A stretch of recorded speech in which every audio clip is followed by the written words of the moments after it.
Hello, আসসালামু আলাইকুম প্রিয় শিক্ষার্থীরা। আজকে আমরা কথা বলবো তোমাদের রসায়নের তৃতীয় অধ্যায় পদার্থের গঠন এই অধ্যায়টা নিয়ে।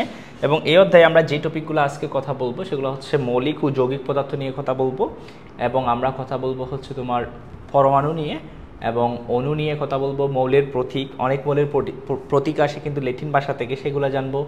সংকেত নিয়ে কথা বলবো। পরমাণুর ভিতরে যে কণাগুলো থাকে, ইলেকট্রন, প্রোটন, নিউট্রন, প্রত্যেকটা সম্পর্কে আমরা বিস্তারিত এখানে জানবো।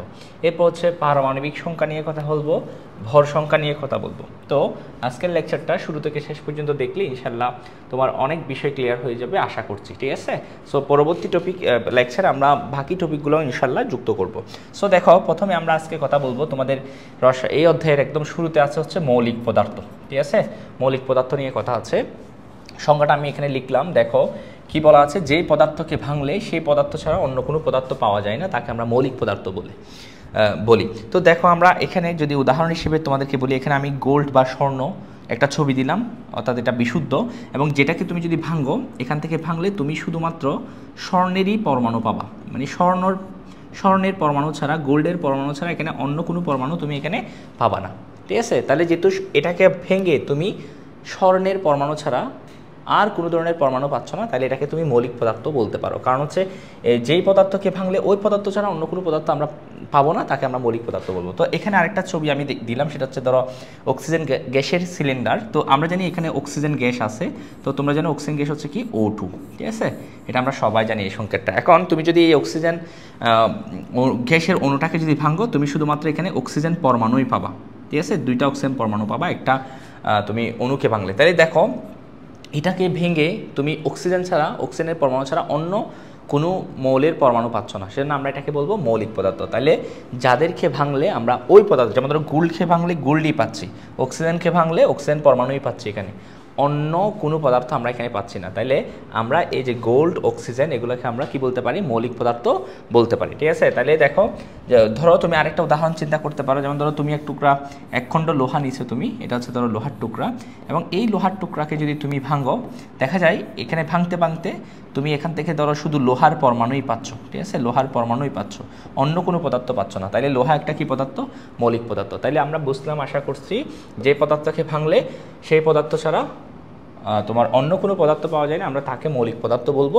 এই যে স্বর্ণ, লোহা, অক্সিজেন, এগুলো আমরা মৌলিক পদার্থ বলতে পারি, কারণ এদেরকে ভাঙলে আমরা শুধুমাত্র ওই বস্তুই পাচ্ছি বা ওই পরমাণুগুলাই পাচ্ছি। এরপর হচ্ছে দেখো মৌল। দেখো, তোমাকে যদি বলে মৌলিক পদার্থ কাকে বলে অথবা তোমার মৌল কাকে বলে, একই সংজ্ঞা, ঠিক আছে? মৌলিক পদার্থ, মৌল, একই রকম সংজ্ঞা দিবা। যে পদার্থকে ভাঙলে সেই পদার্থ ছাড়া অন্য কোনো পদার্থ পাওয়া যায় না, তাকে মৌলিক পদার্থ বা মৌল বলে। অথবা তুমি এখন আসো, এই যে মৌলিক পদার্থ বা মৌলের সংখ্যা হচ্ছে এই পর্যন্ত আবিষ্কৃত মৌলিক পদার্থ বা মৌলের সংখ্যা হচ্ছে 118টি। তাহলে আমাদের পৃথিবীতে এই পর্যন্ত কত ধরনের মৌল পাওয়া যায়? 118 ধরনের মৌল পাওয়া যায়। যেমন আমরা অনেক মৌল নাম শুনেছি, তাই না? যেমন ধরো এই যে তোমরা নাম শুনলা কিছুক্ষণ আগে, স্বর্ণ বা গোল্ড, এটা একটা মৌল, লোহা, ঠিক আছে? তারপর হচ্ছে তোমার অক্সিজেন, সোডিয়াম, ম্যাগনেসিয়াম, অনেক মৌল, এরকম 118 ধরনের কি আছে? 18টি মৌল এই পর্যন্ত আবিষ্কৃত হয়েছে। এখন এই 118টা মৌলের মধ্যে দেখা যায় অনেক মৌল আছে যেগুলো হচ্ছে প্রাকৃতিকভাবে পাওয়া যায়, ঠিক আছে? বা প্রাকৃতিক বা তোমার এগুলা হচ্ছে আল্লাহ প্রদত্ত, ঠিক আছে? এগুলো আমাদের নেচারে প্রাকৃতিকভাবে আছে। এরকম মৌলের সংখ্যা হচ্ছে কয়টি? 98টি, ঠিক আছে? তাহলে আর রয়ে গেল কয়টি? 20টি। আর এই 20টি মৌল হচ্ছে কিভাবে? কৃত্রিমভাবে সংশ্লেষিত হয়েছে। তাহলে কৃত্রিম মৌলের সংখ্যা হচ্ছে কয়টি? 20টি, ঠিক আছে? তাহলে আমাদেরকে যদি বলা হয় এই পর্যন্ত আবিষ্কৃত মৌলিক পদার্থ অথবা মৌলের সংখ্যা কতটি, তোমরা কি বলবা? 118টি, ঠিক আছে? আর এই 118টি মৌলের মধ্যে প্রাকৃতিকভাবে পাওয়া যাচ্ছে হচ্ছে 98টি, এবং কৃত্রিমভাবে অর্থাৎ বিভিন্নভাবে গবেষণাগারে তৈরি করা হয়েছে কয়টি? 20টি মৌল, ঠিক আছে? এগুলো একদম সরাসরি প্রাকৃতিকভাবে প্রাকৃতিক পরিবেশে পাওয়া যায় না, তবে কৃত্রিমভাবে ল্যাবরেটরিতে সংশ্লেষণ করা হয়েছে, এরকম হচ্ছে 20টি। তাহলে টোটাল হচ্ছে কয়টি? 118টি মৌল এ পর্যন্ত আবিষ্কার হয়েছে। তো তোমরা কিন্তু তোমাদের বইয়ে কিন্তু একটা পর্যায় সারণী আছে, এই পর্যায় সারণীতে কিন্তু 118টা মৌলের নাম দেওয়া আছে, তোমরা চাইলে এটা একবার পড়ে নিতে পারো। এখন তোমাদের বইয়ে এখানে একটা কথা আছে, মানব দেহে কিন্তু 26 ধরনের কি আছে? মানব দেহে 26 ধরনের মৌল আছে। এটা কিন্তু মনে রাখবা, এটা এমসিকিউতে আসতে পারে। কয় ধরনের মৌল আছে? 26 ধরনের ভিন্ন ভিন্ন কি আছে? মৌল আমাদের দেহের মধ্যে আছে, ঠিক আছে? এটা আমরা একটু মনে রাখবো। তো এটা আসলে কীরকম 26 ধরনের মৌল আছে আমাদের দেহের মধ্যে? দেখো, তুমি যদি চিন্তা করো আমাদের দেহের অভ্যন্তরে তো যেমন ধরো কী আছে, আমরা নিঃশ্বাসের সাথে অক্সিজেন নিচ্ছি, তাহলে অক্সিজেন থাকবে, ঠিক আছে। যেমন ধরো তুমি যে আমাদের শরীরে বা সেলের ভিতরে গ্লুকোজ আছে, তো গ্লুকোজের সংকেত আমরা জানি C6H12O6, তাহলে এই গ্লুকোজের ভিতরে কী কী আছে, কার্বন আছে, হাইড্রোজেন আছে, অক্সিজেন আছে। তাহলে এরকম আমাদের শরীরের ভিতরেও যে সেল বলো বা সেলের ভিতরে যে সমস্ত উপাদান আছে সবগুলো বিভিন্ন রকম তোমার পদার্থ দিয়ে বা যৌগ দিয়ে কি মৌল দিয়ে কী হয়েছে, তৈরি হয়েছে। তো আমাদের দেহের মধ্যে এরকম মৌলকে যদি আমরা খুঁজতে যাই, আমরা দেখবো হচ্ছে আমাদের দেহের মধ্যে প্রায় 26 ধরনের ভিন্ন ভিন্ন মৌল আমরা পাবো। তো এই জিনিসটা একটু মনে রাখবো, এমসিকিউতে আসতে পারে। তাহলে মৌলের সংখ্যা হচ্ছে 118টি, প্রাকৃতিকভাবে পাওয়া যায় 98টি, কৃত্রিমভাবে সংশ্লেষিত হয়েছে 20টি, এবং মানব দেহে 26 ধরনের ভিন্ন ভিন্ন মৌল আমরা পেয়ে থাকি। এরপর দেখো আমরা যৌগিক পদার্থ নিয়ে কথা বলবো। দেখো যৌগিক পদার্থের সংজ্ঞাটা যদি একটু পড়ি, যে সকল পদার্থকে ভাঙলে, ঠিক আছে, 2 বা 2 এর অধিক মৌল পাওয়া যায় তাদেরকে আমরা যৌগিক পদার্থ বলবো। যেমন ধরো আমি তোমাদের এখানে একটা ছবি দিলাম, এই যে বোতলের মধ্যে পানি আছে H2O, ঠিক আছে। এখন তুমি যদি এই H2O, এটা হচ্ছে পানির সংকেত, তুমি যদি পানিকে ভাঙো তাহলে তুমি এখান থেকে কি পাবা, তুমি এখান থেকে হাইড্রোজেনের পরমাণু পাবা 2টা, তুমি একটা অণুকে ভাঙলে অক্সিজেন পাবা, ঠিক আছে। তাহলে কি কি পাইছো, হাইড্রোজেন পাইছো একটা মৌল, এবং কি অক্সিজেন পাইছো, তাহলে দুইটা মৌল পাইছো। তাহলে যাদেরকে বাংলায় শুধুমাত্র একটা মৌল পাওয়া যাবে, ঠিক আছে, তাদেরকে বলে আমরা মৌলিক পদার্থ। কিন্তু যেহেতু আমরা এখানে 2টা মৌল পাইছি, 2টা বা 2 এর অধিক মৌল পাইলে আমরা বলবো যৌগিক পদার্থ। যেমন ধরো এখানে হচ্ছে, এটা হচ্ছে আমাদের এখানে আরেকটা ছবি আছে, সেটা হচ্ছে চক, ঠিক আছে। আমাদের যে লেখার জন্য যে ব্ল্যাকবোর্ডে লেখার জন্য যে চক ব্যবহার করি, চকের সংকেত হচ্ছে কি, চক হচ্ছে ক্যালসিয়াম, চকের উপাদান হচ্ছে ক্যালসিয়াম কার্বনেট। তো এই ক্যালসিয়াম কার্বনেট কিন্তু একটা যৌগিক পদার্থ। কেন? কারণ এই চকটা ভিতরে, অর্থাৎ ক্যালসিয়াম কার্বনের ভিতরে কী কী আছে, ক্যালসিয়াম আছে, তারপর হচ্ছে কার্বন আছে, ঠিক আছে, তারপর হচ্ছে কি আছে, অক্সিজেন আছে। তাহলে কয়টা ভিন্ন ভিন্ন মৌল পেলাম, 1 2 3। তাহলে আমরা চকের ভিতরে, যেহেতু চককে যদি আমরা বিশ্লেষণ করি, ভাঙি, তাহলে 3 ধরনের মৌল পাচ্ছি। তাহলে চক একটা যৌগিক পদার্থ, ঠিক আছে। তাহলে দেখো যৌগিক পদার্থ কাকে বলবো, যে সকল পদার্থকে ভাঙলে 2 বা, যেমন ধরো পানির ক্ষেত্রে আমরা 2টা মৌল পাইলাম, বা 2 এর অধিক, এক্ষেত্রে আমরা তিন ধরনের মৌল পাইলাম, ঠিক আছে, 2 এর অধিক মৌল পাবো, তাদেরকে আমরা কি বলবো, যৌগিক পদার্থ। আশা করি মৌলিক পদার্থ এবং যৌগিক পদার্থের ব্যাপারটা তোমাদের কাছে ক্লিয়ার হয়েছে। এরপর হচ্ছে দেখো যৌগের ধর্ম মৌলের ধর্ম থেকে ভিন্ন। এই প্রশ্নটা ধরো তোমাকে জিজ্ঞেস করতে পারে 2 এর প্রশ্নের জন্য।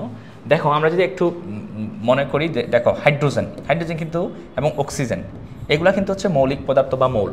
কারণ হচ্ছে তুমি হাইড্রোজেনকে বাংলে শুধু হাইড্রোজেনই পাবা, অক্সিজেনকে বাংলে এখানে দেখো শুধু অক্সিজেন ছাড়া অন্য কিছু নেই, ঠিক আছে। কিন্তু এই হাইড্রোজেন এবং অক্সিজেন দ্বারা যদি পানি গঠিত হয়, সেটা হচ্ছে H2, এটা কিন্তু একটা যৌগিক পদার্থ। কারণ পানিকে ভাঙলে তুমি কি কি পাচ্ছ, দেখো তো, হাইড্রোজেন পাচ্ছ এবং অক্সিজেন পাচ্ছ। আর এই হাইড্রোজেনকে বাংলে শুধু হাইড্রোজেনই পাবা, অক্সিজেনকে বাংলে শুধু অক্সিজেনই পাবা, এখানে কিন্তু অক্সিজেনই আছে, তাই না? তাহলে অক্সিজেন এবং হাইড্রোজেন হচ্ছে কি পদার্থ, মৌলিক পদার্থ, কিন্তু তাদের দ্বারা গঠিত হচ্ছে H2O, পানি হচ্ছে যৌগিক পদার্থ। এখন দেখো এই মৌলিক পদার্থ এবং যৌগিক পদার্থ, মৌল অবস্থায় এবং যৌগ অবস্থায় তাদের কিন্তু অবস্থা কি থাকে, ধর্ম কিন্তু ভিন্ন থাকে। কীরকম, একটা উদাহরণ যদি দেওয়া যায়, যেমন ধরো হাইড্রোজেন এবং অক্সিজেন, তারা সাধারণ তাপমাত্রায় থাকে হচ্ছে গ্যাস বা গ্যাসীয় অবস্থায় থাকে, কিন্তু তাদের দ্বারা গঠিত যে পানিটা কিন্তু সাধারণ তাপমাত্রায় আমরা জানি কী অবস্থায় থাকে, তরল অবস্থায় থাকে। তাই আমরা এখান থেকে কি বলতে পারি, যে মৌলের ধর্ম এবং যৌগের ধর্ম কিন্তু কি, মৌলের ধর্ম মৌল অবস্থায় একরকম, এবং তারা যদি যৌগ গঠন করে তখন তাদের ধর্ম অন্যরকম। তাহলে আমরা এই কথাটা আমাদের বইয়ে আছে, এটা একটু পড়ে নেব, যে যৌগের ধর্ম মৌলের ধর্ম থেকে ভিন্ন। আশা করি এখান থেকে আমরা বুঝতে পারছি ব্যাপারটা। এরপর হচ্ছে পরমাণু ও অণু, ঠিক আছে।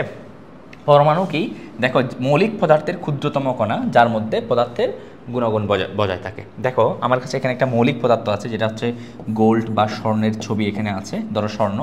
এখন এটাকে যদি তুমি ধরো ভেঙে তুমি কি করলা, এরকম ছোটো ছোটো টুকরা করলা, ঠিক আছে।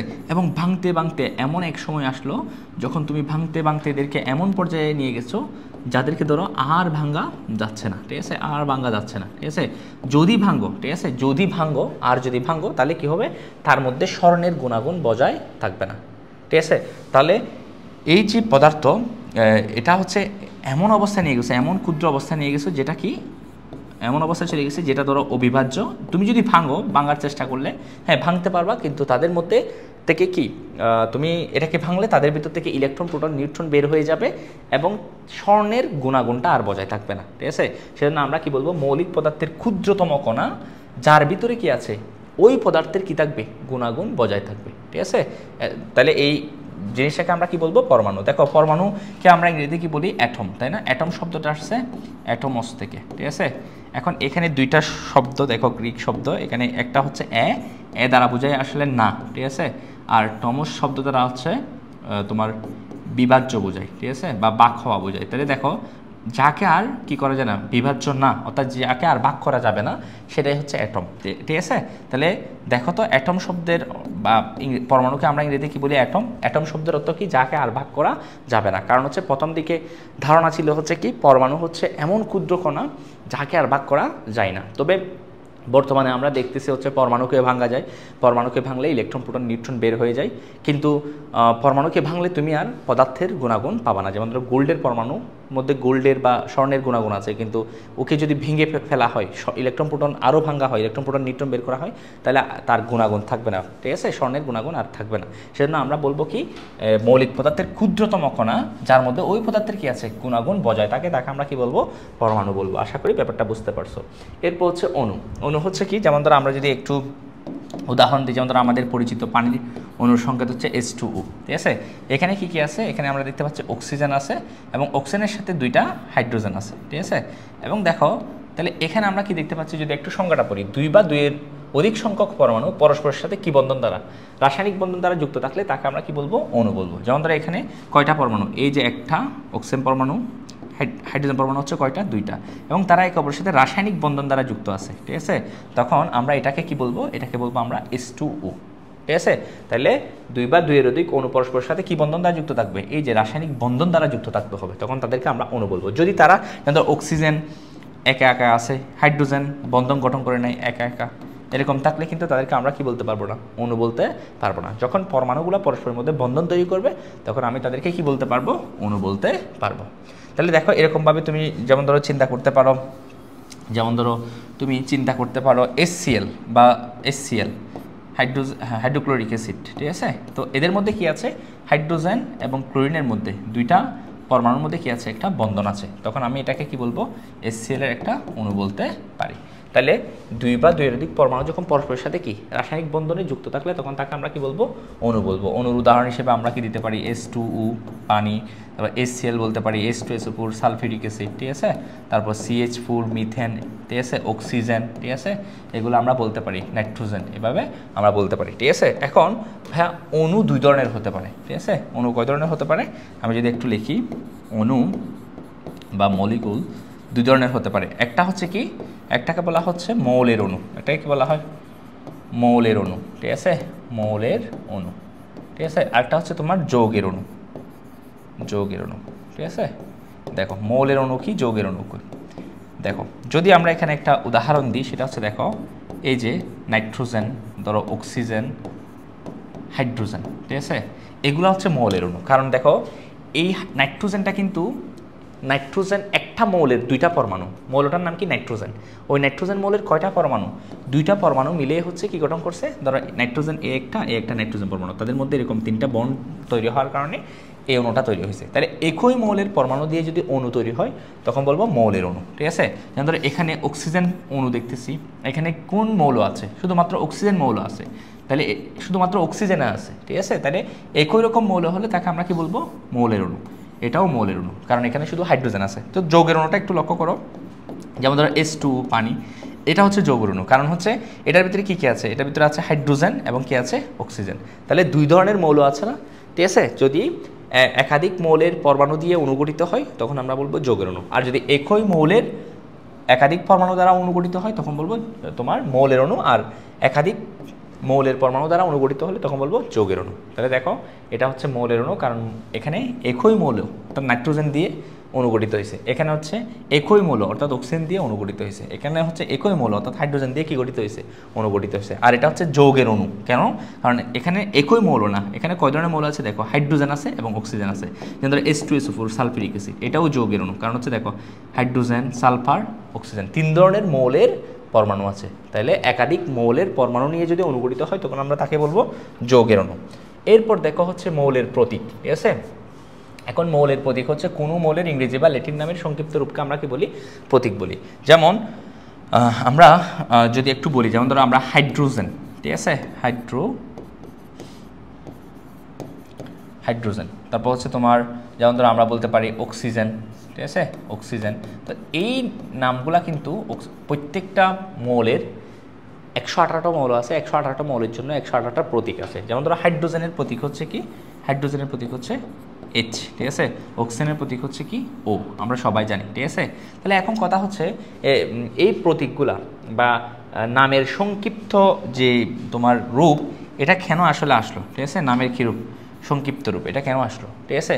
তো দেখো, ধরো আমরা যদি পানির অণু লিখি, সেটা হচ্ছে কি H2O, তাই না।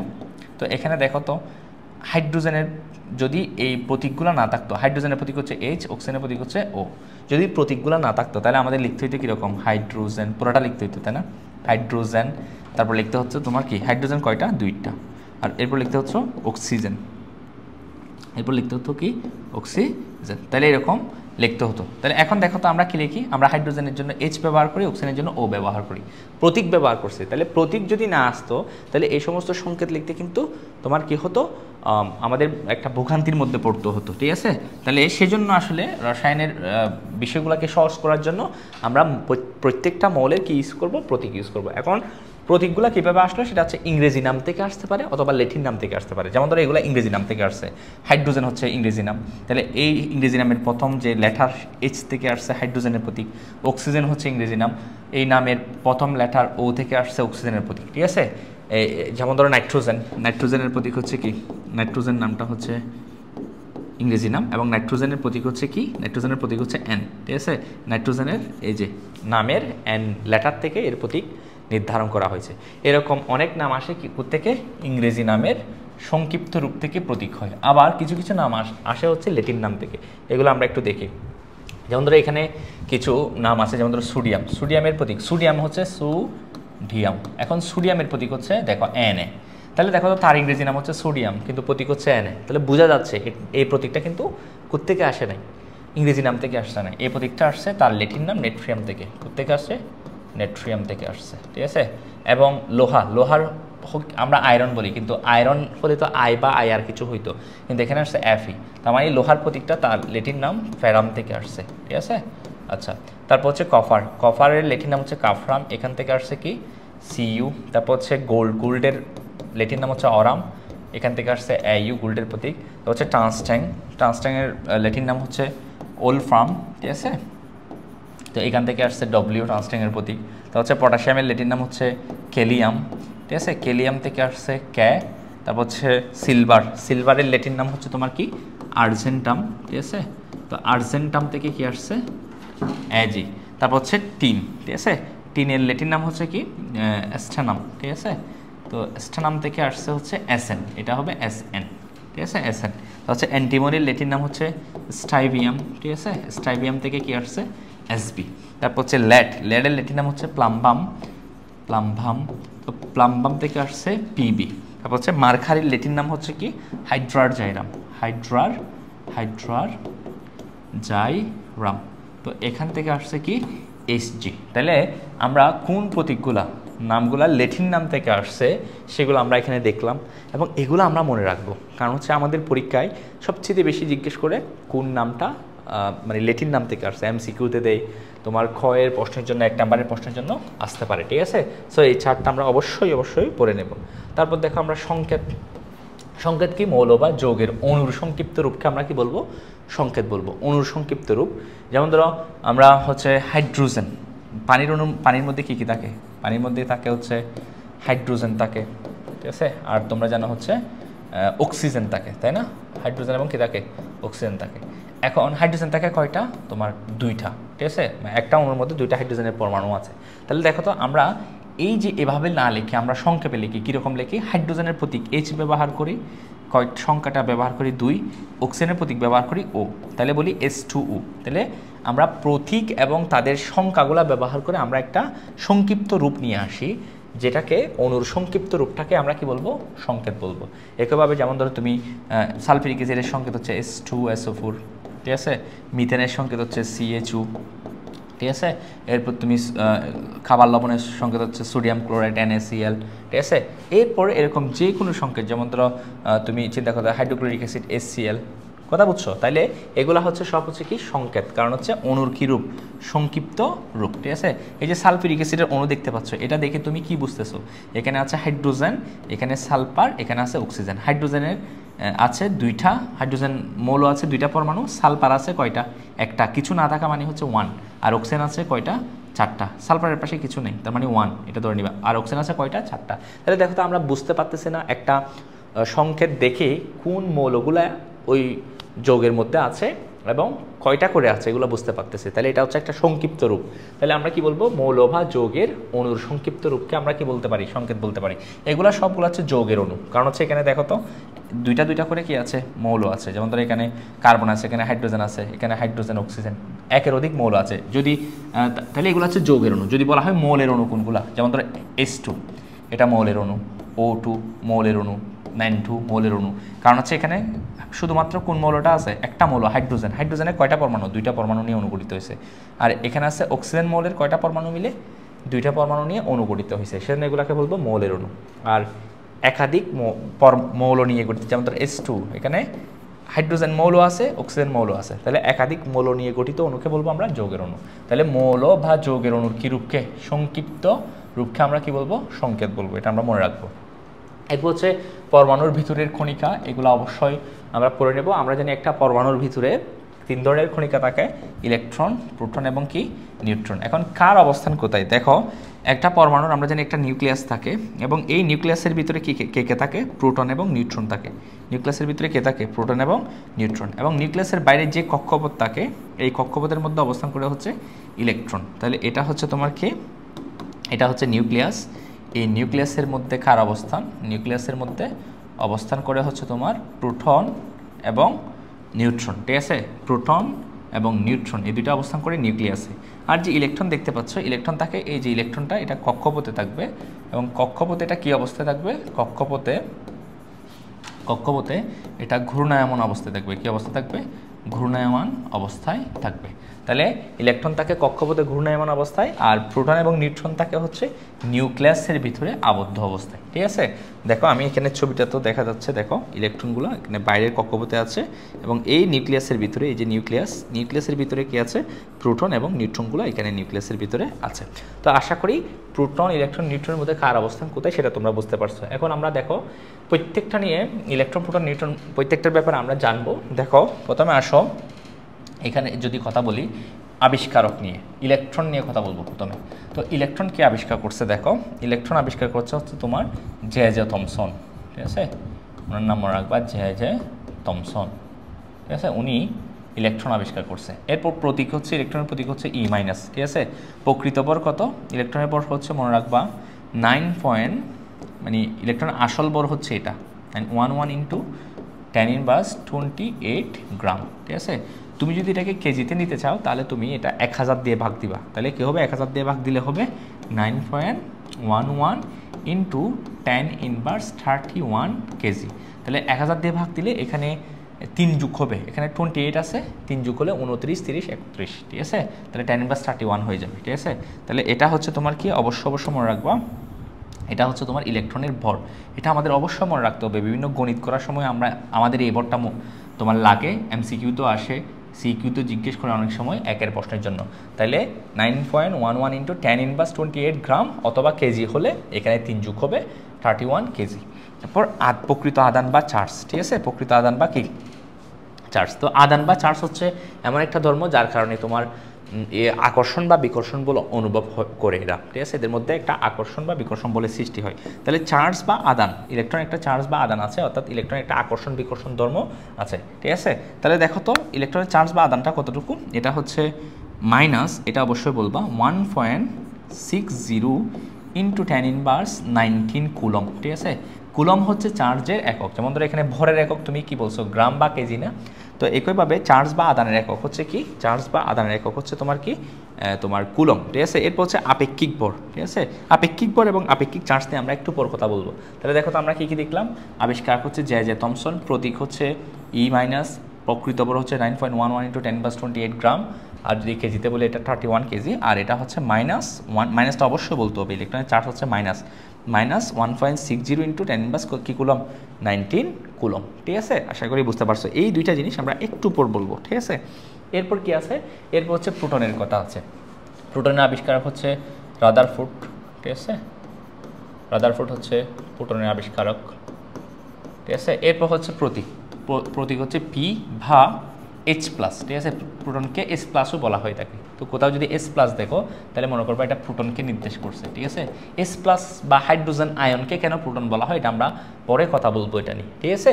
আচ্ছা, তারপর দেখো তাহলে প্রোটনকে কি P বা S+ দিয়ে সূচিত করা হয়। এরপর হচ্ছে প্রকৃত ভর হচ্ছে কত, প্রকৃত ভরটা হচ্ছে 1.673 ইন্টু 10 ইনভার্স 24 গ্রাম, ঠিক আছে। তুমি যদি কেজিতে নাও তাহলে 1000 দিয়ে ভাগ দিবা, 1000 দিয়ে ভাগ দিলে এখানে কিন্তু 3 যোগ হবে, তাহলে কত হয় 1.673 ইন্টু 10 ইনভার্স, এখানে হচ্ছে 24, 3 যোগ হলে 25, 26, 27, তাহলে 10 ইনভার্স 27 কেজি। তাহলে এই যে ভরগুলো অবশ্যই মনে রাখতে হবে, 1.673 ইন্টু 10 ইনভার্স 24 অথবা 1.673 ইন্টু 10 ইনভার্স কত 27 কেজি। এবার হচ্ছে চার্জ বা আদান, খেয়াল করো ইলেকট্রনের যেরকম চার্জ বা আদান দেখছো, এটারও একটা চার্জ বা আদান আছে বা আকর্ষণ বিকর্ষণ ধর্ম আছে। ইলেকট্রনটা দেখছো হচ্ছে মাইনাস, এটারটা হবে প্লাস। ইলেকট্রনের চার্জের মান যেরকম এটার চার্জের মানও বা আদানের মানও একই রকম হুবহু, তবে ইলেকট্রনটা মাইনাস, এটাটা হচ্ছে প্লাস। তাহলে এটা কত হবে 1.60 ইন্টু 10 ইনভার্স কত 19 কুলম, 10 ইনভার্স কত কুলম 19 কুলম। কুলম হচ্ছে কি চার্জের একক, ঠিক আছে। তাহলে ইলেকট্রনটা মাইনাস, এটাটা হচ্ছে কি প্লাস। আপেক্ষিক ভর এবং আপেক্ষিক চার্জ এই বিষয়টা একটু পর বলতেছি। এখন দেখো নিউট্রন, ঠিক আছে। এখন নিউট্রনের আবিষ্কারককে, নিউট্রনের আবিষ্কার হচ্ছে জেমস চ্যাডউইক, ঠিক আছে, জেমস চ্যাডউইক, ঠিক আছে। এরপর হচ্ছে প্রতীক হচ্ছে কি এন। নিউট্রনের প্রতীক হচ্ছে নিউট্রনের নিয়ে কথা বলতেছি, জেমস চ্যাডউইক, এবং এটার প্রতীক হচ্ছে এন। প্রকৃত ভর হচ্ছে 1.67, দেখো আগে এটার ক্ষেত্রে কি দেখছি 673 না, এটার ক্ষেত্রে জাস্ট কি দেখবা 1.675 বলবা, ঠিক আছে, আগেরটার মতো 10 ইনভার্স 24 গ্রাম। আগেরটা ছিল 3 এখানে এখন হবে 5, ঠিক আছে, গ্রাম। বা তুমি যদি কেজিতে বলো তাহলে কত হবে 3 যোগ করবা 675 ইন্টু 10 ইনভার্স কত 27 কেজি, ঠিক আছে। আচ্ছা, এরপর হচ্ছে প্রকৃত চার্জ কত মনে রাখবা, নিউট্রনের চার্জ হচ্ছে 0, নিউট্রনের কোনো চার্জ নেই, ঠিক আছে। এরপর আসো আমরা একটু দেখি হচ্ছে আপেক্ষিক ভর এটা কি, ঠিক আছে। আপেক্ষিক ভর মানে হচ্ছে তোমার প্রোটনের তুলনায় ভর, ঠিক আছে। প্রোটনের ভরের তুলনায় সবার ভরকে প্রোটনের ভরের সাথে আমরা ইলেকট্রন, প্রোটন, নিউট্রন সবার ভরকে তুলনা করব। দেখো কিভাবে তুলনা করব, যেমন ধরো আমরা ইলেকট্রনের আপেক্ষিক ভর নির্ণয় করব। ইলেকট্রনের কি ভর, আপেক্ষিক ভর, ঠিক আছে। তো ইলেকট্রন আপেক্ষিক ভর নির্ণয় করলে আমরা কি করব, নিচে দিব হচ্ছে প্রোটনের ভর, প্রোটনের ভর, আর উপরে থাকবে হচ্ছে তোমার ইলেকট্রনের ভর, ঠিক আছে, ইলেকট্রনের ভর থাকবে, ঠিক আছে। নিচে সবসময় প্রোটনের ভর দিবা, আর উপরে থাকবে যার আপেক্ষিক ভর নির্ণয় করবা তার ভর দিবা, ঠিক আছে। তাহলে আসো নিচে আমরা প্রোটনের ভর কত, নিচে আমরা প্রোটনের ভর জানি হচ্ছে 1.673 ইন্টু 10 ইনভার্স কত 10 ইনভার্স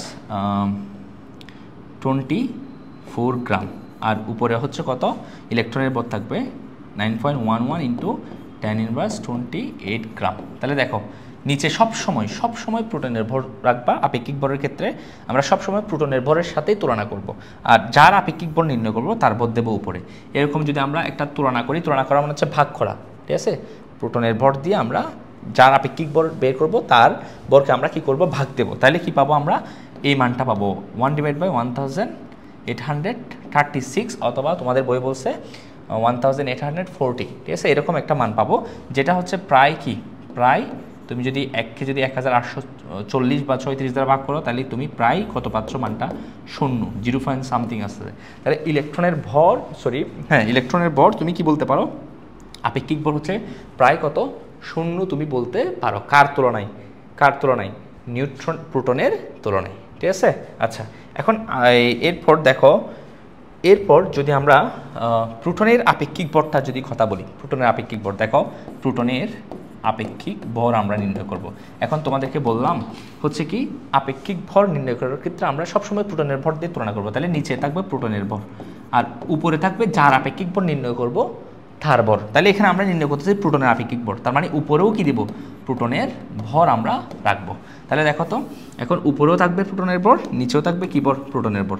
তাহলে উপরে প্রোটনের ভর কত 1.673 ইন্টু 10 ইনভার্স 24 গ্রাম, নিচেও কি কত 1.673 ইন্টু 10 ইনভার্স 24 গ্রাম। তাহলে দুইটা যদি আমরা কাটাকাটি করি তাহলে কত পাচ্ছি 1 পাচ্ছি। তার মানে তোমাকে যদি বলে আপেক্ষিক ভর, কার আপেক্ষিক ভর, প্রোটনের আপেক্ষিক ভর কত, সেটা হচ্ছে 1, ঠিক আছে 1। এরপর দেখো নিউট্রনের আপেক্ষিক ভর, তাহলে নিউট্রনের কি ভর, আপেক্ষিক ভর। তাহলে আমরা কার সাথে তুলনা করব, তুলনা করব হচ্ছে প্রোটনের ভরের সাথে, প্রোটনের ভরের সাথে। এবং কার আপেক্ষিক ভর বের করতেছি, নিউট্রনের। তাহলে উপরে থাকবে নিউট্রনের ভর, উপরে থাকবে নিউট্রনের ভর। তাহলে নিচে আমরা প্রোটনের ভর বসাই। প্রোটনের ভর আমরা কত জানি, প্রোটনের ভর জানি হচ্ছে আমরা 1.673 × 10⁻24 গ্রাম, ঠিক আছে। উপরে থাকবে যেহেতু নিউট্রনের আপেক্ষিক ভর বের করতেছি, উপরে নিউট্রনের ভরটা থাকবে। তাহলে নিউট্রনের ভরটা কত দেখো, নিউট্রনের ভরটা কত 1.675 × 10⁻24 গ্রাম। এখন দেখো তো ভাইয়া, এই যে দুইটা জিনিস, এটা এটা আর এটা প্রায় এই মানটা এবং এই মানটা কিন্তু একই রকম। শুধুমাত্র দেখো এটার 1.675 আছে, জাস্ট এখানে 3 আছে, ঠিক আছে। দুইটাই খুব কাছাকাছি মান, একই রকম মান ধরে নিতে পারো। তাহলে এদেরকেও কি করলে, তুমি যদি ভাগ করো, কাটাকাটি করো, তাহলে কত পাবা, এক্ষেত্রে 1 পাবা। তাহলে তুমি কি ধরে নিতে পারো, আপেক্ষিক ভর, কার আপেক্ষিক ভর, নিউট্রনের আপেক্ষিক ভর কত ধরে নিতে পারো, 1 ধরে নিতে পারো। এরপর হচ্ছে আপেক্ষিক চার্জ, ঠিক আছে। এরপর আমরা দেখব হচ্ছে আপেক্ষিক চার্জ। আপেক্ষিক চার্জটা আসলে কীরকম যদি আমরা একটু বলি, দেখো আপেক্ষিক চার্জটা যদি আমরা একটু ধরি, খেয়াল করো তো, ধরো আমি এই বোর্ডটা একটু মুছে দিচ্ছি। আচ্ছা আচ্ছা দেখো, আমরা যদি আপেক্ষিক চার্জ নিয়ে কথা বলি, কার আপেক্ষিক চার্জ নিয়ে কথা বলবো, তো আপেক্ষিক চার্জ ধরো তুমি ইলেকট্রনের আপেক্ষিক চার্জ বের করবা, ইলেকট্রনের কি চার্জ, আপেক্ষিক চার্জ। সো এটাও ঠিক একই রকম, কার সাথে তুলনা করব, প্রোটনের চার্জের সাথে। তো নিচে থাকবে প্রোটনের চার্জ, প্রোটনের চার্জ, আর উপরে থাকবে কার চার্জ, যার আপেক্ষিক চার্জ বের করব, ইলেকট্রনের চার্জ, ঠিক আছে। নিচে থাকবে প্রোটনের প্রকৃত চার্জ, ঠিক আছে, আর উপরে থাকবে ইলেকট্রনের চার্জ, ইলেকট্রনের প্রকৃত চার্জ, ঠিক আছে, এটা থাকবে। তো দুইটা আমরা যদি ইলেকট্রনের চার্জকে প্রোটনের চার্জের সাথে তুলনা করি, তাহলে আমরা কি পাবো, ইলেকট্রনের আপেক্ষিক চার্জ পাবো। তাহলে আমাকে বলো তো প্রোটনের চার্জ মানে প্রকৃত চার্জ কত বললাম আমরা, প্লাস 1.60 × 10⁻, কত 19 কুলম ছিল। আর ইলেকট্রনের চার্জ কত ছিল, প্রকৃত চার্জ, ইলেকট্রনের প্রকৃত চার্জ ছিল কত, মাইনাস, তাও সেম 1.60 × 10⁻, কত 19 কুলম। তাহলে 2 মান কুলম, একই মান। তাহলে কাটাকাটি করলে 1 প্লাস মাইনাসে মাইনাস, তাহলে -1। তাহলে -1 হচ্ছে কার, ইলেকট্রনের কি চার্জ, আপেক্ষিক চার্জ। আর প্রকৃত চার্জ কত, প্রকৃত চার্জ হচ্ছে এটা, ঠিক আছে। প্রকৃত চার্জ হচ্ছে -1.60 × 10⁻19 কুলম, আর আপেক্ষিক চার্জ হচ্ছে কত, -1। আপেক্ষিক চার্জ কত, -1। তারপর একইভাবে তুমি যদি প্রোটনের আপেক্ষিক চার্জ বের করতে চাও, তাহলে আমরা কি বের করব, প্রোটনের কি চার্জ, আপেক্ষিক চার্জ। তাহলে আমরা কি করব, নিচে থাকবে হচ্ছে প্রোটনের প্রকৃত চার্জ, প্রোটনের চার্জ, উপরে থাকবে হচ্ছে প্রোটনের, যেহেতু আমরা প্রোটনের আপেক্ষিক চার্জ বের করতেছি, তাহলে উপরে থাকবে কি, প্রোটনের প্রকৃত চার্জ। তাহলে দেখো সব সময় নিচে থাকবে হচ্ছে প্রোটনের চার্জ, উপরে থাকবে কি, যার আপেক্ষিক চার্জ বের করব সেটা। তাহলে যদি আমরা এখানে প্রোটনের আপেক্ষিক চার্জ বের করব, তাও উপরে প্রোটনের চার্জ দেব। তাহলে দেখো তো, এখন যদি আমরা একটু লিখি, প্রোটনের চার্জ কত রে, প্রোটনের চার্জ, প্রকৃত চার্জ কত, এটা হচ্ছে প্লাস 1.60 × 10⁻19 কুলম, ঠিক আছে। উপরেও কিন্তু প্রোটনের চার্জ, উপরেও কিসের চার্জ, প্রোটনের চার্জ। তাহলে কত, প্লাস, তাও সেম 1.60 × 10⁻, কত 19 কুলম। তাহলে কাটাকাটি করলে কত হয়, +1, ঠিক আছে, +1। তাহলে আমরা বলতে পারি আপেক্ষিক চার্জ কার, প্রোটনের আপেক্ষিক চার্জ হচ্ছে +1, ঠিক আছে। ইলেকট্রনের আপেক্ষিক চার্জ হচ্ছে -1, আর প্রোটনের হচ্ছে +1, ঠিক আছে। দুইটা চার্জ আছে, একটা হচ্ছে প্রকৃত চার্জ, একটা হচ্ছে আপেক্ষিক চার্জ, মনে রাখবো। এখন হচ্ছে আমরা বের করবো হচ্ছে নিউট্রনের কি চার্জ, আপেক্ষিক চার্জ। তাহলে নিউট্রনের আপেক্ষিক চার্জ, তাহলে নিচে থাকবে কার চার্জ, প্রোটনের চার্জ, ঠিক আছে। আর উপরে থাকবে কি, উপরে থাকবে হচ্ছে নিউট্রনের চার্জ, ঠিক আছে। এখন দেখো নিউট্রনের চার্জ হচ্ছে আমরা জানি 0, ঠিক আছে। তাহলে উপরে আমরা বসাবো হচ্ছে 0, ঠিক আছে। আর নিচে থাকবে হচ্ছে প্রোটনের চার্জ জানি আমরা হচ্ছে কি, প্লাস 1.60 × 10⁻19 কুলম। ভাইয়া 0কে যদি কিছু দিয়ে ভাগ করো, এটা 0ই থাকবে, ঠিক আছে। ধরো তোমার কাছে কিছুই নেই, তাহলে তুমি তোমার কাছে বললাম হচ্ছে কোনো আপেলই নেই, ঠিক আছে। আমি বললাম এটা 10 জনকে ভাগ করে দাও আপেলগুলা, তাহলে কোনো কিছু নাই, আপেলই নেই, তাহলে কীভাবে ভাগ করবা, তাহলে 0কে এরকম ভাগ করা যায় না, ঠিক আছে। 0কে ভাগ করলে 0ই আসলে, ঠিক আছে। তাহলে নিউট্রনের প্রকৃত চার্জ হচ্ছে 0, সেজন্য তার আপেক্ষিক চার্জও কত হবে, 0 হবে। তো আশা করি বুঝতে পারছো, দুই ধরনের ভর আছে, একটা হচ্ছে আপেক্ষিক ভর, একটা হচ্ছে প্রকৃত ভর মনে রাখতে হবে, আর আপেক্ষিক ভরগুলো আমরা মনে রাখবো, ঠিক আছে। আর এখানে দুই ধরনের চার্জ দেখলাম, একটা হচ্ছে প্রকৃত চার্জ, মানে যেটা একদম আসল চার্জ, এটা হচ্ছে প্রকৃত চার্জ। আসল ভরটাকে বলবো আমরা প্রকৃত ভর, ঠিক আছে। আর যেটা আপেক্ষিক, তুলনা করছি কার তুলনায় ভর, আপেক্ষিক ভর বা আপেক্ষিক চার্জ, এগুলা নির্ণয় করাই হয় হচ্ছে কার সাপেক্ষে বা কার তুলনায়, প্রোটনের ভরের তুলনায়, ঠিক আছে। তাহলে আশা করছি এগুলো আমরা বুঝতে পারছি, ঠিক আছে। এর পরবর্তী টপিক হচ্ছে আমরা পড়াবো হচ্ছে পারমাণবিক সংখ্যা বা অ্যাটমিক নাম্বার, ঠিক আছে। এখন দেখো পারমাণবিক সংখ্যা বা অ্যাটমিক নাম্বার কি, আমি এখানে লিখলাম হচ্ছে পারমাণবিক সংখ্যা মানে হচ্ছে প্রোটন সংখ্যা, ঠিক আছে। ধরো আমরা তো জানি সবাই একটা পরমাণুর নিউক্লিয়াসের মধ্যে ধরো কি আছে, প্রোটন থাকে, ঠিক আছে। আচ্ছা, তো হাইড্রোজেন পরমাণু যদি তুমি চিন্তা করো, ধরো এটা হাইড্রোজেন পরমাণুর নিউক্লিয়াসে কিন্তু এখানে একটা প্রোটন থাকে। কয়টা প্রোটন? একটা প্রোটন।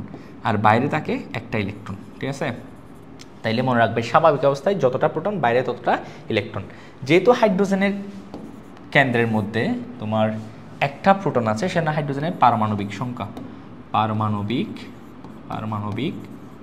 যেটাকে তোমার কি দিয়ে প্রকাশ করা হয়, দেখো জ্যাড দিয়ে লেখা হয়। পারমাণবিক সংখ্যাকে কি দিয়ে প্রকাশ করা হয়? জ্যাড দিয়ে লেখা হয়, ঠিক আছে। তাহলে জ্যাড, হাইড্রোজেনের পারমাণবিক সংখ্যা হচ্ছে 1, কারণ কি তার কেন্দ্রে প্রোটন সংখ্যা হচ্ছে 1। তাহলে প্রোটন সংখ্যা যত, পারমাণবিক সংখ্যা হবে তত। যেমন তুমি হিলিয়ামের ক্ষেত্রে চিন্তা করতে পারো, ধরো এটা হচ্ছে হাইড্রোজেন, হিলিয়ামের ক্ষেত্রে চিন্তা করলে, হিলিয়ামের ক্ষেত্রে দেখা যায় তার নিউক্লিয়াসে 2টা প্রোটন থাকে এবং বাইরে থাকে হচ্ছে 2টা ইলেকট্রন। তাহলে স্বাভাবিক অবস্থায়, অর্থাৎ যদি সে ইলেকট্রন গ্রহণ বা ত্যাগ না করে, তাহলে স্বাভাবিক অবস্থায় যতটা প্রোটন থাকবে বাইরে ততটা ইলেকট্রন থাকবে। যেহেতু এটা হিলিয়ামের নিউক্লিয়াসে কয়টা প্রোটন আছে? 2টা প্রোটন আছে। তাহলে হিলিয়ামের পারমাণবিক সংখ্যা হচ্ছে কত? 2। তাহলে প্রোটন সংখ্যা যতটা থাকবে নিউক্লিয়াসে, তার পারমাণবিক সংখ্যা হচ্ছে তত। তাহলে আমি কি বলতে পারি, কোনো মৌলের নিউক্লিয়াসের প্রোটন সংখ্যাকে ওই মৌলের কি বলা হয়? পারমাণবিক সংখ্যা বলা হয়। একইভাবে তোমাকে যদি আমি বলি, যেমন ধরো সোডিয়ামের পারমাণবিক সংখ্যা কত? সোডিয়ামের পারমাণবিক সংখ্যা হচ্ছে 11। তার মানে কি বুঝছো? সোডিয়ামের নিউক্লিয়াসের মধ্যে 11টা প্রোটন থাকবে, ঠিক আছে। একইভাবে অ্যালুমিনিয়াম, ধরো অ্যালুমিনিয়ামের পারমাণবিক সংখ্যা হচ্ছে 13। তার মানে অ্যালুমিনিয়ামের যে নিউক্লিয়াস আছে, নিউক্লিয়াসের মধ্যে 13টা কি থাকবে? প্রোটন থাকবে। ধরো একইভাবে আমি যদি তোমাকে বলি ফসফরাসের পারমাণবিক সংখ্যা হচ্ছে 15। তার মানে ফসফরাসের নিউক্লিয়াসের মধ্যে 15টা কি থাকবে? প্রোটন থাকবে, এবং বাইরে ঘূর্ণায়মান অবস্থায় এখানে 15টা ইলেকট্রন থাকবে। তাহলে একটা পরমাণুর স্বাভাবিক অবস্থায় যতটা প্রোটন নিউক্লিয়াসে থাকে, ঠিক ততটা বাইরে ইলেকট্রন ঘূর্ণায়মান অবস্থায় থাকে। আমরা এটা মনে রাখবো, ঠিক আছে। যেহেতু এখন খেয়াল করো, যেহেতু তাহলে আমরা আশা করছি প্রথমত একটু বুঝে নিই, পারমাণবিক সংখ্যাটা বুঝছি, ঠিক আছে। পারমাণবিক সংখ্যা কি? নিউক্লিয়াসের প্রোটন সংখ্যাই হচ্ছে ওই মৌলের পারমাণবিক সংখ্যা, ঠিক আছে। পারমাণবিক সংখ্যা যত, তার নিউক্লিয়াসে ঠিক ততটা প্রোটন থাকবে, ঠিক আছে। এখন আমরা একটা বিষয় বুঝি, সেটা হচ্ছে পরমাণু, এই প্রশ্নটা আসতে পারে, স্বাভাবিক অবস্থায় পরমাণু চার্জ নিরপেক্ষ। স্বাভাবিক অবস্থায় পরমাণু কি নিরপেক্ষ? পরমাণু চার্জ নিরপেক্ষ। এর মানে হচ্ছে শূন্য, অর্থাৎ পরমাণুর চার্জ কত? স্বাভাবিক অবস্থায় 0 হয়, ঠিক আছে। এটা কেন হয়? স্বাভাবিক অবস্থা বলতে প্রথমত আগে কি বুঝাইছে দেখো। স্বাভাবিক অবস্থা মানে হচ্ছে কোনো একটা পরমাণু যেটা ইলেকট্রন ত্যাগও করে নাই, কারো থেকে ইলেকট্রন গ্রহণও করে নেই, এই অবস্থাকে বলবো আমরা স্বাভাবিক অবস্থা। অর্থাৎ যা ছিল তাই, সে নেও নাই দেও নাই কাউকে, ঠিক আছে। এই অবস্থাকে কি বলবো? স্বাভাবিক অবস্থা। এখন চার্জ কেন 0 হয় স্বাভাবিক অবস্থা, এটা দেখবো।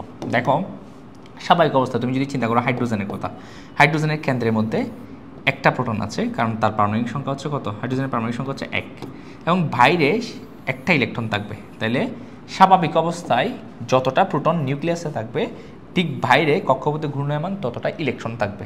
তাহলে আমাকে বলো তো, নিউক্লিয়াসের প্রোটন আছে একটা, প্রোটনের চার্জ কত? প্লাস, আপেক্ষিক চার্জ +1 না? তাহলে যেহেতু প্রোটন একটা, এখানে চার্জ ধরবো হচ্ছে +1। 2টা থাকলে +2 ধরতাম, 3টা থাকলে +3 ধরতাম। যেহেতু একটা প্রোটন আছে, একটা প্রোটনের জন্য আমরা +1 চার্জ ধরবো, ঠিক আছে। কারণ প্রোটনের আপেক্ষিক চার্জ আমরা জানি না +1। এখন দেখো ইলেকট্রন আছে বাইরে কয়টা? একটা। আচ্ছা, ইলেকট্রন আপেক্ষিক চার্জ কত? -1। যেহেতু একটা ইলেকট্রন আছে, তাহলে আমরা এখানে ধরবো -1। কার ক্ষেত্রে? হাইড্রোজেনের ক্ষেত্রে, ঠিক আছে। তাহলে +1 -1। তাহলে এখন দেখো যোগ করো তো টোটাল চার্জটা, টোটাল চার্জ কত হয়? +1 -1 0 হয় না? বুঝছো? তাহলে কেন্দ্রে যতটা প্রোটন থাকে, বাইরে ঠিক ততটা ইলেকট্রন থাকে, ঠিক আছে। ধনাত্মক চার্জ, অর্থাৎ প্রোটনের ধনাত্মক চার্জ, ইলেকট্রনের হচ্ছে ঋণাত্মক চার্জ। ধনাত্মক এবং ঋণাত্মক চার্জ সমান হওয়ার কারণে পরমাণুর সামগ্রিক চার্জটা কি হয়ে যায়? 0 শূন্য হয়, অর্থাৎ চার্জ কি শূন্য হওয়াকে কি বলতেছে, পরমাণুর চার্জ নিরপেক্ষ বলতেছে। এখন ধরো তুমি এভাবে চিন্তা করতে পারো, ধরো আরেকটা ক্ষেত্রে চিন্তা করো, ধরো লিথিয়ামের পারমাণবিক সংখ্যা হচ্ছে তোমার কত, 3। লিথিয়ামের পারমাণবিক সংখ্যা কত, 3। তার মানে লিথিয়ামের নিউক্লিয়াসে কয়টা প্রোটন আছে, 3টা প্রোটন আছে, এবং বাইরে কক্ষপথে তার 2টা কক্ষপথ থাকে, 2টা কক্ষপথেও 3টা ইলেকট্রন থাকবে, যতটা প্রোটন ততটা ইলেকট্রন। তাহলে এটা নিউক্লিয়াসের মধ্যে 3টা প্রোটন আছে, বাইরে ঘূর্ণায়মান অবস্থায় এখানে 3টা ইলেকট্রন থাকবে। দেখো এখানে 2টা দিলাম, এই কক্ষপথে দিলাম একটা, টোটাল 3টা। তাহলে এখন আসো 3টা প্রোটনের জন্য চার্জ কত হবে, আপেক্ষিক চার্জ, ঠিক আছে, একটার জন্য +1, 3টার জন্য হবে +3। তাহলে নিউক্লিয়াসে টোটাল ধনাত্মক চার্জ হচ্ছে +3। এবং বাইরে চার্জ কত, বাইরে 3টা ইলেকট্রন আছে না, একটা ইলেকট্রনের আপেক্ষিক চার্জ হচ্ছে -1, তাহলে 3টা ইলেকট্রনের জন্য হচ্ছে -3। তাহলে বাইরের ভিতরের নিউক্লিয়াসের ধনাত্মক চার্জ হচ্ছে +3, বাইরে ইলেকট্রনের টোটাল ঋণাত্মক চার্জ হচ্ছে -3। তাহলে টোটাল কত হয়, নিট চার্জ যোগ করলে কত হয়, 0 হয়। তার মানে বুঝতে পারতেছো পরমাণু চার্জ কেন নিরপেক্ষ হয়। অর্থাৎ তুমি বলবা পরমাণুর নিউক্লিয়াসের যতটা কি থাকে, প্রোটন থাকে, কক্ষপথে ঠিক ততটা কি থাকে, ইলেকট্রন থাকে, সেজন্য পরমাণু চার্জ নিরপেক্ষ। অথবা বলতে পারো যতটা ধনাত্মক চার্জ বা প্রোটন কেন্দ্রে থাকে, ঠিক ততটা ইলেকট্রন বা ঋণাত্মক চার্জ কক্ষপথে ঘূর্ণায়মান অবস্থায় থাকে বলে পরমাণু সামগ্রিকভাবে কি হয়, চার্জ নিরপেক্ষ হয়। তো আশা করি যদি এই প্রশ্নটা করে স্বাভাবিক অবস্থায় পরমাণু চার্জ নিরপেক্ষ কোনো, এটা তোমরা পারবা। এরপর হচ্ছে আমরা কথা বলবো হচ্ছে ভর সংখ্যা নিয়ে, ঠিক আছে। ভর সংখ্যা বা তোমার মাস নাম্বার, এটাকে নিউক্লিয়ন সংখ্যাও বলা হয়। তাহলে নিউক্লিয়ন সংখ্যা বা ভর সংখ্যা কী কথা, একই কথা। নিউক্লিয়ন সংখ্যা বা কী সংখ্যা, ভর সংখ্যা কী কথা, একই কথা। দেখো ভর সংখ্যা কি, দেখো আমরা জানি একটা পরমাণুর যে নিউক্লিয়াস আছে, নিউক্লিয়াসের মধ্যে কি থাকে, প্রোটন এবং নিউট্রন থাকে, ঠিক আছে, আর বাইরে থাকে ইলেকট্রন, ঠিক আছে। এখন এই যে পরমাণুর নিউক্লিয়াসে প্রোটন সংখ্যা এবং নিউট্রন সংখ্যার যে যোগফল, সেটাকে বলবো আমরা ভর সংখ্যা, ঠিক আছে। প্রোটন সংখ্যা সাথে কার যোগ করবো, নিউট্রন সংখ্যা যোগ করলে আমরা কি সংখ্যা পাবো, ভর সংখ্যা পাবো, ঠিক আছে, কি পাবো, ভর সংখ্যা পাবো। তাহলে দেখো একটা পরমাণুর কথা চিন্তা করি, ধরো একটা পরমাণুর নিউক্লিয়াসের মধ্যে, ধরো এটা হচ্ছে তার নিউক্লিয়াস, বাইরে হচ্ছে কক্ষপথ। তো নিউক্লিয়াসের মধ্যে তো কথার কথা 5টা প্রোটন আছে, 3টা নিউট্রন আছে, ঠিক আছে। তাহলে 5টা প্রোটন এবং 3টা নিউট্রন, টোটাল হচ্ছে 8 না। প্রোটন সংখ্যা হচ্ছে 5টা, নিউট্রন সংখ্যা হচ্ছে 3টা, টোটাল কত, 8 হয়। তাহলে 8টা হবে তার কি সংখ্যা, ভর সংখ্যা, ঠিক আছে। ভর সংখ্যাকে কী দ্বারা লেখা হয়, এ দ্বারা লেখা হয়। আর প্রোটন সংখ্যা এটা পি বা নিউট্রন সংখ্যাকে আমরা এন দ্বারা লিখলে তোমার ভর সংখ্যা এ ইকুয়াল টু কী হয়, এ ইকুয়াল টু হয় পি প্লাস এন। অর্থাৎ ভর সংখ্যা হচ্ছে কি, প্রোটন সংখ্যা যোগ কী সংখ্যা, নিউট্রন সংখ্যা, ঠিক আছে। তাহলে আমরা যদি ধরো একটা চিন্তা করি, যেমন ধরো কোনো পরমাণুর নিউক্লিয়াসে, ধরো এটা তার নিউক্লিয়াস 11টা প্রোটন আছে এবং তোমার 12টা নিউট্রন আছে, ঠিক আছে। তাহলে এখানে প্রোটনের সংখ্যা হচ্ছে 11টা, নিউট্রনের সংখ্যা হচ্ছে কয়টা, 12টা। তাহলে টোটাল সংখ্যা কত, টোটাল হলো 23। তাহলে এই 23টা হচ্ছে এ মানে কি, ভর সংখ্যা বা নিউক্লিয়ন সংখ্যা। তো আশা করছি আমরা ভর সংখ্যা বা নিউক্লিয়ন সংখ্যাটা বুঝছি। ভর সংখ্যা কি, ভর সংখ্যা এ ইকুয়াল টু হচ্ছে প্রোটন যোগ কি সংখ্যা, নিউট্রন সংখ্যা, প্রোটন যোগ কি সংখ্যা, নিউট্রন সংখ্যা, ঠিক আছে। আচ্ছা যদি কখনো আমাদেরকে নিউট্রন সংখ্যা বের করতে বলে, তাহলে নিউট্রন সংখ্যা ইকুয়াল টু কী হবে, নিউট্রন ইকুয়াল টু কী লিখতে পারি আমরা, এ মাইনাস হচ্ছে পি, এ অর্থাৎ ভর সংখ্যাটিকে যদি আমরা প্রোটন সংখ্যা বিয়োগ দিই, তাহলে আমরা কি পেতে পারি, নিউট্রন সংখ্যা পেতে পারি। তো এই জিনিসটা আমরা একটু মনে রাখবো, কিছুক্ষণ পর আমরা কিছু বিষয় সলভ করবো, এগুলাতে কাজে লাগবে। যেমন ধরো তোমাদেরকে একটা বিষয় বলি, আমরা কোনো একটা মৌলের মধ্যে, ধরো যে কোনো একটা মৌল, ধরো এটা হচ্ছে কথার কথা, এটা হচ্ছে সোডিয়াম, ঠিক আছে, এটা হচ্ছে একটা সোডিয়াম মৌলের প্রতীক, ঠিক আছে। একটা প্রতীকের একটু লক্ষ্য করো, একটা প্রতীকের তুমি যদি তোমার যে বাম পাশে নিচের দিকে এখানে থাকবে হচ্ছে পারমাণবিক সংখ্যা জেড, পারমাণবিক সংখ্যাকে কি দিয়ে প্রকাশ করা হয়, জেড। তাহলে এখানে যদি কোনো একটা সংখ্যা দেখো, তাহলে বুঝবা যে এটা পারমাণবিক সংখ্যা।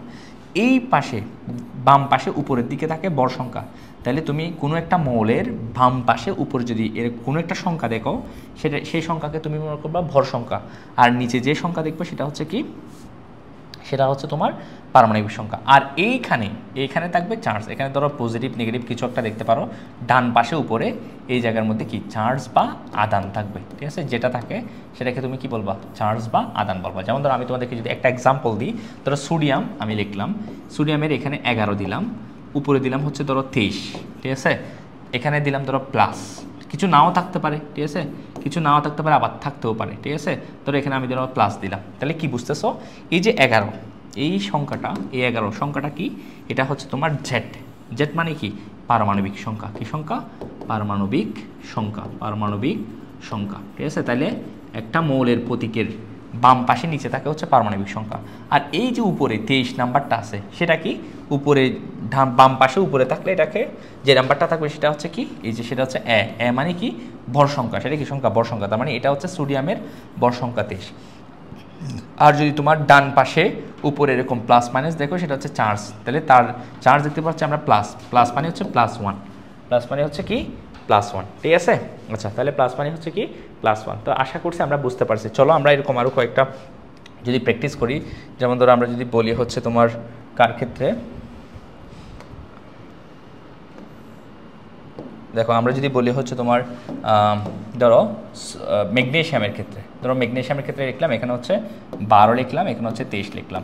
যদি বলা হয় তোমার ম্যাগনেসিয়ামের প্রোটন সংখ্যা কত, ঠিক আছে, প্রোটন সংখ্যা নির্ণয় করতে বলছে, প্রোটন ধরো ইলেকট্রন, প্রোটন সংখ্যা, ইলেকট্রন সংখ্যা এবং তোমার নিউট্রন সংখ্যা নির্ণয় করতে বলছে, নিউট্রন সংখ্যা। তাহলে তুমি কিভাবে নির্ণয় করবে, দেখো দেখো দেখো প্রোটন সংখ্যা কি, প্রথম হচ্ছে এটা হচ্ছে তোমার পারমাণবিক সংখ্যা না 12টা, এটা হচ্ছে পারমাণবিক সংখ্যা। আর আমরা জানি পারমাণবিক সংখ্যা যেটা প্রোটন সংখ্যাও সেটা, তাই না।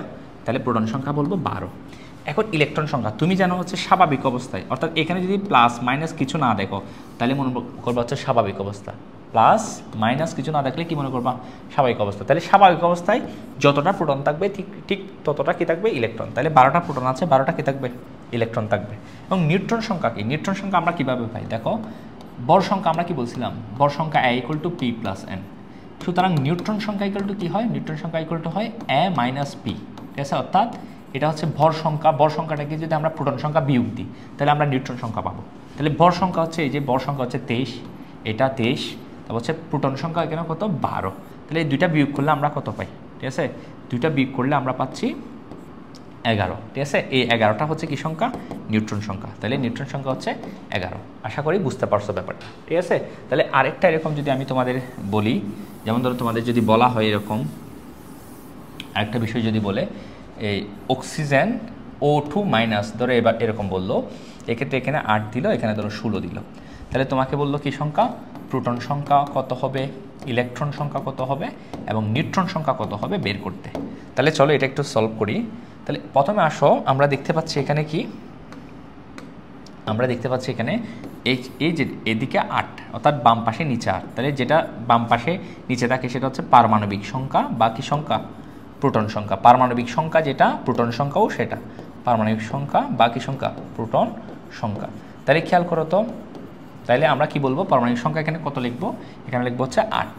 এখন আসো পারমাণবিক সংখ্যা আমি বলছিলাম হচ্ছে তোমার স্বাভাবিক অবস্থায় যতটা কি থাকবে, প্রোটন থাকবে ঠিক ততটা ইলেকট্রন থাকার কথা। তাহলে এখানে প্রোটন আছে কয়টা, 8টা, ইলেকট্রন থাকার কথা কয়টা, 8টা। কিন্তু এটা কিন্তু স্বাভাবিক অবস্থা না, দেখো এখানে -2 আছে। আমি বলছিলাম এই জায়গায় যদি প্লাস মাইনাস কিছু না থাকে তাহলে সেটা স্বাভাবিক অবস্থা, কিন্তু যদি এখানে -2 আছে তার মানে বুঝতেছে হচ্ছে ইলেকট্রন গ্রহণ করছে, মাইনাস থাকলে মনে করবা গ্রহণ করছে, ঠিক আছে, আর প্লাস থাকলে ত্যাগ করছে। তাহলে কয়টা ইলেকট্রন গ্রহণ করছে, 2টা, থাকার কথা কয়টা, প্রোটন 8টা, ইলেকট্রন থাকার কথা 8টা, কিন্তু আরও 2টা গ্রহণ করার কারণে এখন ইলেকট্রন সংখ্যা হবে 10টা। তাহলে আশা করছি ব্যাপারটা বুঝতে পারছো। তার মানে প্রোটন সংখ্যা যত, প্রোটন সংখ্যা 8, ইলেকট্রন সংখ্যাও 8 হওয়ার কথা ছিল, কিন্তু সেই যেহেতু 2- অর্থাৎ তার স্বাভাবিক অবস্থা না, সেই প্লাস মাইনাস দেখলে মনে করবা স্বাভাবিক অবস্থা না, ইলেকট্রন নিচে অথবা দিছে। যেহেতু -2 তার মানে মাইনাস থাকলে ইলেকট্রন গ্রহণ করছে কয়টা, 2টা, তাহলে 2টা ইলেকট্রন গ্রহণ করছে সেগুলোও হিসাব করবা। তাহলে টোটাল ইলেকট্রন সংখ্যা কত হলো, 10। তারপর হচ্ছে দেখো নিউট্রন, ঠিক আছে, নিউট্রন সংখ্যা কত, আমরা জানি নিউট্রন সংখ্যা কিছুক্ষণ আগে বলছিলাম হচ্ছে কি, আমরা যদি ভর সংখ্যা থেকে যদি কি বিয়োগ করি, প্রোটন সংখ্যা বিয়োগ করে দিই তাহলে আমরা নিউট্রন সংখ্যা পাবো। তাহলে এখানে ভর সংখ্যা হচ্ছে কত, 16, আর তোমার পারমাণবিক সংখ্যা বা প্রোটন সংখ্যা হচ্ছে 8। তাহলে ভর সংখ্যা হচ্ছে 16, প্রোটন সংখ্যা হচ্ছে 8, তাহলে কত হয় 8 থাকে। তার মানে নিউট্রন সংখ্যা হচ্ছে কত, এখানে 8। তাহলে আশা করি ব্যাপারটা বুঝতে পারছো। তাহলে কীভাবে তোমরা চার্জ থাকলে হিসাব করবা, প্রোটন, ইলেকট্রন, নিউট্রন, আশা করছি ব্যাপারগুলো তোমরা বুঝতে পারছো। তো তোমাদেরকে যদি একটা কাজ দিই, ধরো তোমরা এই জিনিসটা একটু করে তোমরা সলভ করবা, কমেন্টে এটার আনসার দিবা। যেমন ধরো আমি যদি বলি নাইট্রোজেন নাইট্রোজেন এখানে ধরো 7, এখানে ধরো 14, এখানে ধরো হচ্ছে তোমার 3 মাইনাস, ঠিক আছে। এখানে তোমরা কি কি বের করবা, প্রোটন সংখ্যা বের করবা, ইলেকট্রন সংখ্যা বের করবা, এরপর বের করবা হচ্ছে নিউট্রন সংখ্যা, ঠিক আছে। এরপর দেখো আরেকটা যদি দিই, এটা একটা দিলাম, ধরো আরেকটা তোমাদেরকে যদি দিই, যেমন ধরো তোমরা ফসফরাসের এখানে হচ্ছে 15, এখানে হচ্ছে 31। তো এইটার মধ্যে তুমি কি বের করবা, ঠিক সেম প্রোটন, ইলেকট্রন, নিউট্রন। তো এগুলো বের করে তুমি অবশ্যই কমেন্ট সেকশনে এগুলোর উত্তর বলতে পারো, ঠিক আছে। তো আশা করছি আজকের এই টপিকগুলো তোমরা বুঝতে পারছো এবং পড়বা। এবং নেক্সট টপিক থেকে আমরা শুরু করবো হচ্ছে রাদারফোর্ডের যে মডেল আছে, রাদারফোর্ডের মডেল, তারপর হচ্ছে বোরের প্রমাণ মডেল, এই টপিকগুলো আমরা নেক্সট লেকচারে আলোচনা করব। সো সবাইকে ধন্যবাদ, আসসালামু আলাইকুম।